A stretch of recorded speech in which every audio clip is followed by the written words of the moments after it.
পূর্ব বর্ধমানের জেলা শাসকের দপ্তরে কনফারেন্স রুমে লোকসভা ভোট সম্পর্কিত সমস্ত রাজনৈতিক দলের সামনে ইভিএম ভিভিপ্যাট মেশিনকে এলোমেলোভাবে বরাদ্দ করা হলো বুথে বুথে।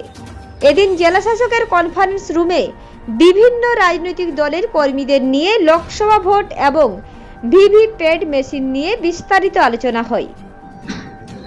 এটা আজকে আমাদের ফার্স্ট র্যান্ডমাইজেশন অফ ইভিএম হচ্ছে, যেটাতে যে আমাদের যে সমস্ত যে ইভিএমগুলো আছে, টোটাল নাম্বার অফ ইভিএম, ওটা আমরা কম্পিউটার ওটা র্যান্ডামলি সিলেক্টেড যে সমস্ত আমাদের যে এসিসগুলো আছে ওখানে কি ইভিএমস যাবে ওটা ওরা সিলেক্ট করে নেবে।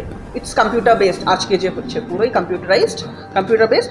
আমরা জাস্ট বলে দিচ্ছি আপনাকে, আমাদের যে অগস্ট মাসে তো ফার্স্ট লেভেল চেকিং হয়েছে কি ঠিকভাবে আছে কিনা, লাস্ট ইলেকশনে যে ইভিএমগুলো গেছে ওটা ক্লিয়ার হয়ে গেছে কিনা, ওসব হয়ে গেছে, ইসিআইএল ইঞ্জিনিয়াররা করেছে অগস্ট মাসে।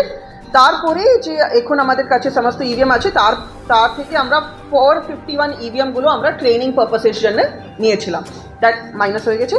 তারপরে এখন আমাদের কাছে যে অ্যাভেলেবল ইভিএম আছে ফর র্যান্ডমাইজেশন খুব সাফিসিয়েন্ট আছে। বিইউ আছে 155%, CU আছে 147% and VVPAT আছে 200%.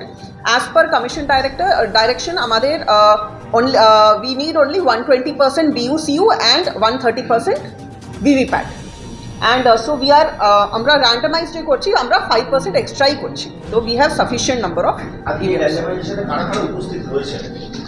all political parties আমরা ইনভাইট করেছি, সমস্ত পলিটিক্যাল পার্টিস অ্যান্ড আমাদের এডিএম ইভিএম আছে, সিস্টেম ম্যানেজার আছে।